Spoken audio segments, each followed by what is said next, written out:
My husband and I went to Japan for the second time earlier this year, and we had such an amazing time. It's one of those places that if anyone's like, oh, I don't know whether I should go, they're teetering on it, I would always say do it. It's such a warm and welcoming place, even when you're in -15. Last year, I bought quite a lot of art supplies, of which I went through in a YouTube video, and of which is now my Japan series playlist. But this year I bought a lot more craft supplies. Hi, my name's Charlotte, and welcome to my studio. So this here is all of, if I can try and pick it up, it's a big bag. And she is absolutely full of all the craft materials that I purchased, a lot of which is wool. You may recognise this if you've seen my Project Buster series. This is the jumper that I crocheted, well, I started to crochet while I was over there, and then I finished off here. So this was 2 to 3 balls of yarn on itself. So the pile has kind of reduced because of that. However, I'm going to sort these out into categories because it's all just been dumped in here, and then I'll take you through what I bought while in Japan. I don't think I realised how much I bought until we came to pack it. And yeah, I bought a lot. This whole desk is full, and there's layers. As you can see, I've got a little mountain here.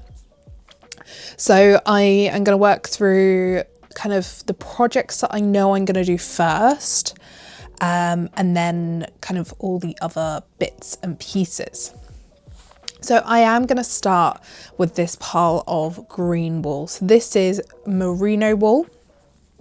Do I get a little, oh, I get a little English description. So because of course all of this is purchased in Japan, it has Japanese instructions, and some of them don't have English wording on. So this is 100% merino wool from Daruma, and it's a very, very sweet yarn shop that I found, I want to say in Tokyo, in Shibuya. Don't quote me on that one. However, first transported from France to the American continent in the 19th century, the descendant of the merino sheep is one of the most popular breeds in the USA. The high twist of this yarn brings out the natural elasticity and fine, uniform quality of the wool for excellent stitch definition.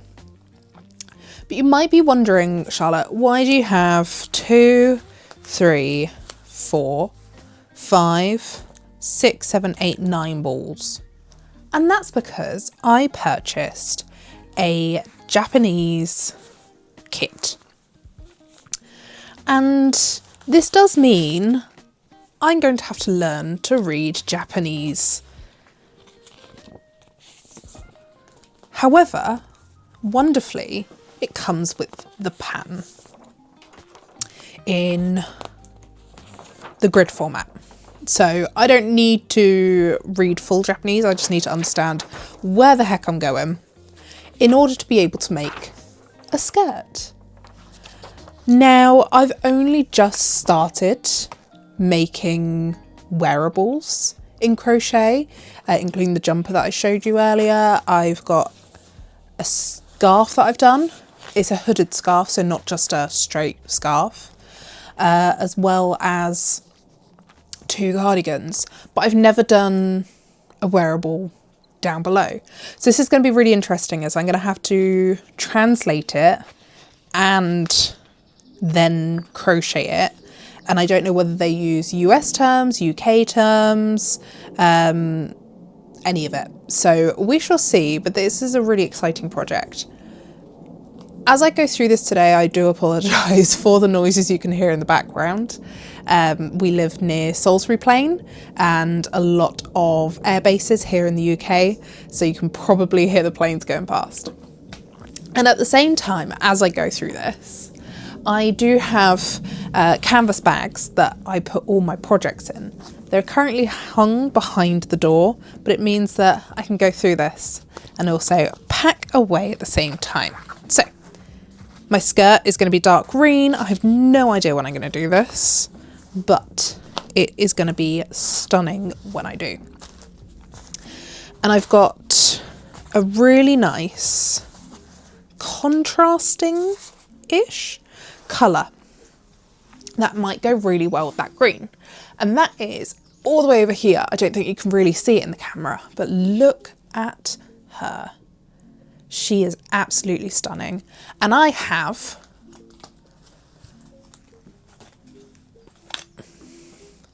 four of those. So this is hand dyed wool. So you can see from almost the little colour variations in between, but these are the same dye group. So they've been dyed together. So you're not going to get massive variation in what they look like. And this is, again, 100% merino, and this is superwash merino. So if you don't know the differences between your merinos, do have a good Google. I believe the superwash won't, it's good for garments because you can wash it without being like super delicate. Obviously I'm going to be super delicate because look how gorgeous this is, and it's Japanese. So with this yarn, this hand dyed merino, I am going to be doing a top with it. It's going to be a very short sleeve top with a pattern across. And the beauty about the pattern that I have is that it can also be a long sleeve, or you can turn it into a dress. So if I really like the pattern, I can do it in a long sleeve version or even into a dress. Apologies. I really like patterns like that because the versatility of them means that you can be like, oh yeah, okay, this means that I can go off and do this and that and that. So that gets packed away in a pink bag because it's pink. So I know I showed you this one already. This one was one of my first purchases of yarn whilst in Japan, and I just absolutely love the yarns that self-stripe or that are variegated because it does a lot of the work for you. Although I would like to do something like this, maybe some adjustments to the collar so that I can have a plain one as well, because although I like stripes, as you can see, I'm not sure how often I would wear this one. So it's one of those things of, I think I already have the yarn and the pattern. Just need to make it, as always. So the last kind of pack project thing that I purchased, there are a couple of others in here. I unfortunately had to take out the box, so you can see kind of all its constituent parts. However, this again is in Japanese, so I am going to have to translate it, which is going to be interesting. Let's see if there's a full photo. I think that's as good as we're going to get. If I open this up, oh my gosh. Oh, this is going to be fun. However, I'm creating this little birdie. So these birds are really popular in, oh my gosh, my brain's gone. In the northern areas of Japan, let's put it that way. And I really wanted one of these toys, but it was like this big. And I was like, I can't justify that, no matter how hard I try. So instead, I bought a crochet kit. And yes, unfortunately, because of the density of our suitcases, I did have to unpack this. It's very different. I feel like it's very different yarn than I'm used to. So it's like a DK, slightly thicker than a DK, but it's twisted like a merino. So I'm not actually sure what this is. It's very dense as well. There's quite a heavy ball, little ball of wool. So it's just going to be really interesting to see, can I read Japanese for crochet? there's pictures involved, so who knows. Google Translate will probably struggle as it's going to be specific terminology, but we shall see. So that is going to go in another bag. So that's 3 bags already and 4 projects. And then we kind of get into the kind of like playing around sort of projects. So not necessarily projects, but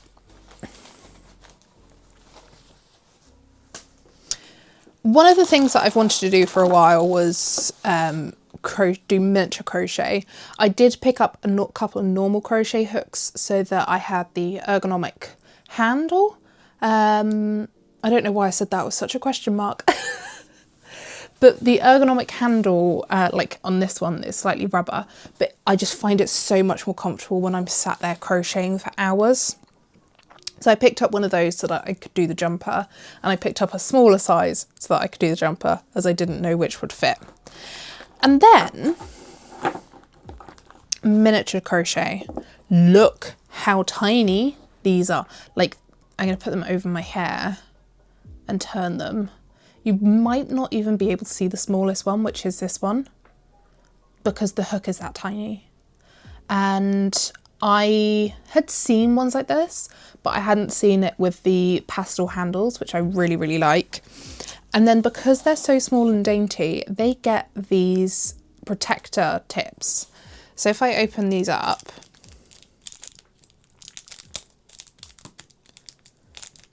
she says,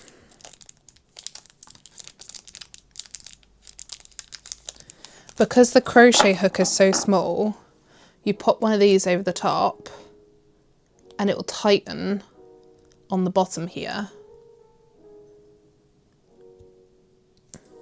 so that your crochet hook is protected. How cool is that? And like that's sturdy on, that's not going anywhere. So I'm just going to put the others on while I continue to talk.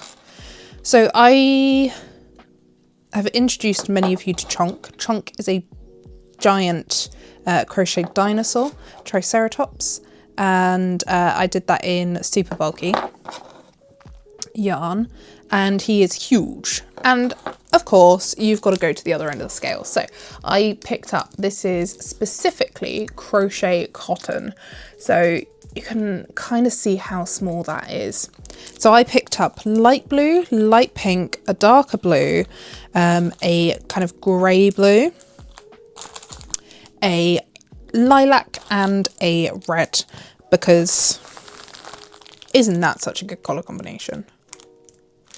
And I hope to do some miniature crochet, not quite sure what. I'm expecting to do a dinosaur, as I said, but otherwise this is kind of like playtime. There's no specific project involved in that one. So because of that,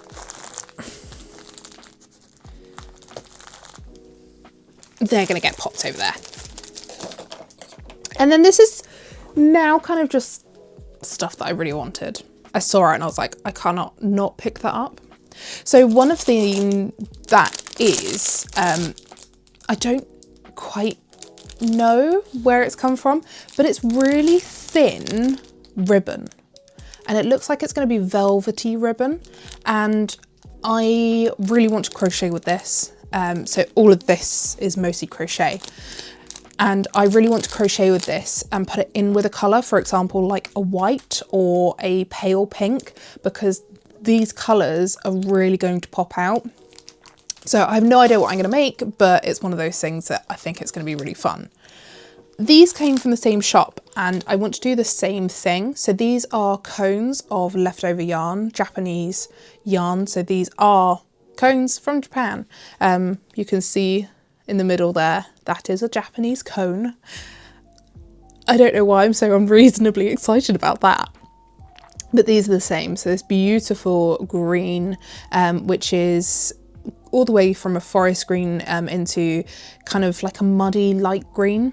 We've got these browns, and this is quite fun because it's wibbly, it's wavy, and then this gorgeous sparkly pink. So again, no idea what I'm going to make with them, but I was like, I cannot leave these, so I picked them up. Speaking of which, I cannot leave these. I, again, found something to put in with yarns, and that's these bobbly things. So I'll open this up and show you one.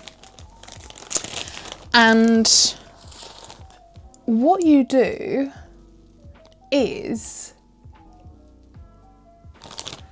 so it's this thin, if you can see that. Hang on, let me re-grab it. There you go, it's this thin. You've got little bubbles all the way along, and you use it to crochet or knit, and you can basically add it to the wall. So I bought 2 of the dark ones, a light blue, almost luminous light blue, a luminous dark pink, and then a very luminous patterned one.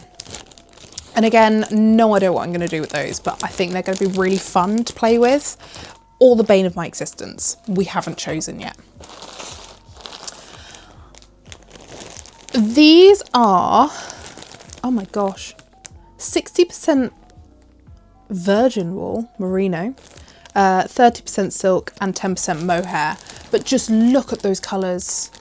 I'm like, oh, I could do a jumper, I could do a scarf, I could do anything with these, and you know it's going to come out good because just those colours, oh yes.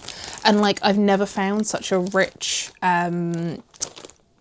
sort of mustardy yellow, and that is stunning next to this blue and with the other two.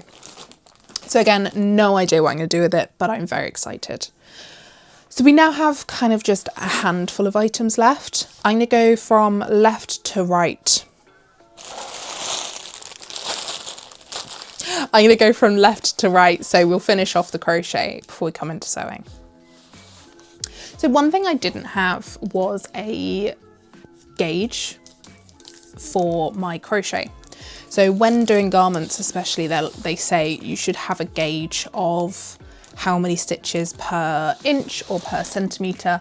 They normally go per centimetre. So I picked myself up I don't know if the reflection's just going to completely destroy that. But I picked up a square that acts as my gauge. So this 10 to 10 centimetres, you can count how many stitches are in there, or you've got 1 to 5 centimetres in the centre. And I've already used this a couple of times, and it's been so easy because you're not having to like remember where you were, or if it's like, oh no, if I do that 10 centimetres versus that 10, and if you're going to be doing regular crochet or knitting where you need a gauge, I would highly suggest it. It's just been a saviour. So that goes with my crochet kind of accoutrement. And then last but not least, in the crochet world, I picked up some beautiful hand-dyed yarns, all the way from this bright luminous pink, some slightly duller but still gorgeous greens, malted. Like, look at that, it's just so shiny. I couldn't not pick up a black and white. And then these are like my favourite colours, with the turquoise and the yellow ochre. So no idea what I'm going to do for these. However, for example, I want to say those are definitely the same type. That's on its own, and then those are the same type. So if need be, I can kind of like mix and match, because you've got the darks through here, and then again, same, you've got the darks through here. So who knows? But they'll find a home. They'll find a home, and they will find a project. So last but not least is this sewing pile. You've seen me move these around, and these are hand dyed. This one's already open, there you go. Hand dyed, almost like cross stitch thread, but it's more of an embroidery thread if I had to make a UK or US comparison. And it is traditionally used for embroidery in Japan. And all of these have been hand dyed using nature's materials pretty much. So food or earth elements to create these colours. I didn't ask what was what because I was just so mesmerised by all the colours. I did not pick all of them out. However, it really makes me look and think, oh, I can use like these two, or the purple and the green, or the purple and even the orange. Like that's such a contrast with those three there. And then you lighten it up with either a cream or a grey. And it's just, it makes me want to play with them, which is exactly what I wanted. So again, those will find a home. Much like last year, I did pick up some fabrics. So these are traditional like kimono fabrics, and we just fell in love with these. So we picked up 4 in total, or 5. Dan did grab one himself, and I just love the absolute detail in them. And they're all very traditional because of the elements. So you've got the koi fish and the blossom and the waves in this one, and then obviously the waves and Mount Fuji as well in here. Is there a Fuji that side? No, she's there. She's there. And then these were from a craft store. So it's ones I couldn't help myself to. So you've got some polar bears. You've also got some fun animals.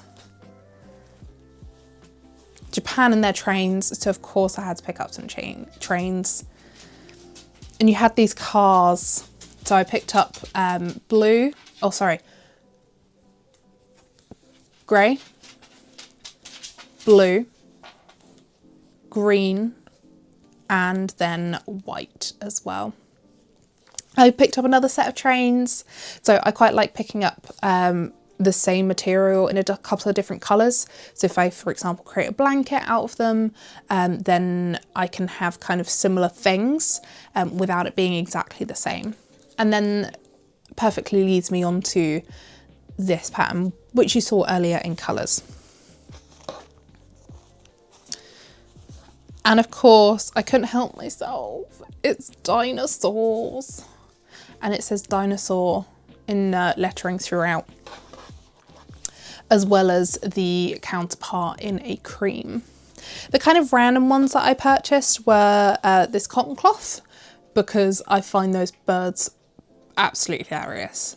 Just their little characters just stood there.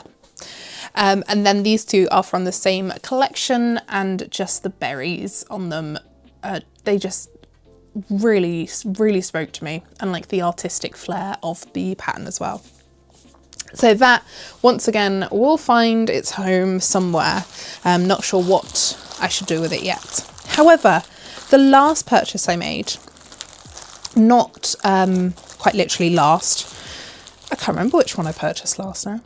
However, the last purchase I'm going to show you is very traditional Japanese. So sashiko is a type of embroidery that they do. I hope to show you this to you as I do them. And so I bought 3 samplers so that I could try my hand at doing some. I did pick up some other yarn or other thread last year, but I can't remember exactly what it's called. But it wasn't sashiko. And I was so interested in that I also purchased some thread. So I bought all variegated thread, ones that would interest me, ones that I would be sort of curious to use. And I do love that blue and these reds.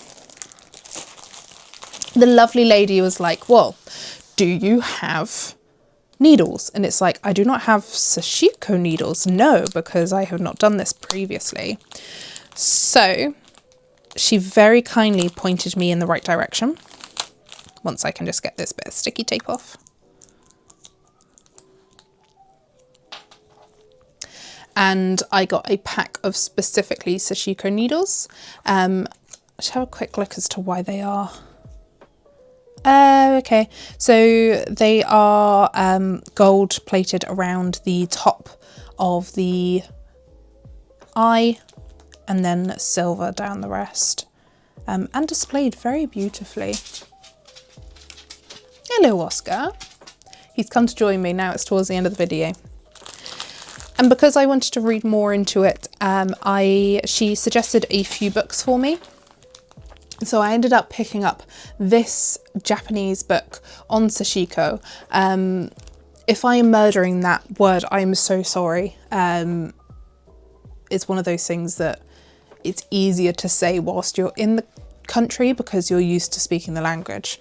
But you can see all the designs, and it's really cool because it teaches you in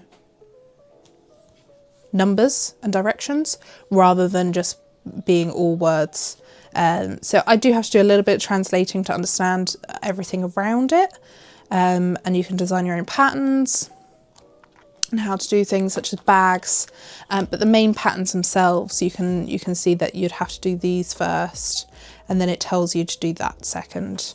And again, you've got 1, 2, 3 here about where you should go, and also at the end of the road, which is really, really cool. So that is like my sashiko pile. And then last but not least, it's yellow ochre. I cannot help myself. I love yellow ochre. So this is an even weave fabric, so it's not cross stitch fabric. You can do cross stitch on it. So Ada is several threads that pass up and down, whereas even weave is kind of like one solid thread that passes up and one solid thread that passes across to make that grid format. So I just found this colour really fun. It's also a really, really big piece. It is 42 by 90 centimetres. So I can get loads out of this, or one really, really big piece. Now I've talked your ear off. Thank you for joining me. I now have to go find a home for all of this. My yarn boxes are full. So I don't know whether I can sneak it into another part of the house without my husband seeing. However, that is a me problem, not a you problem, do not worry. But thank you ever so much for letting me show you what I have purchased, what my plans are for some of this. And I hope that you'll be able to see some more of this in the future, to allow you to kind of see what I do with my materials after I've purchased them, even if I don't want to use them and I just want to stare at them. Honestly, some of this is so soft. But I shall bid you adieu, and I will say arigato gozaimasu to all of those who have watched today all the way to the end. And I hope to see you in the next one.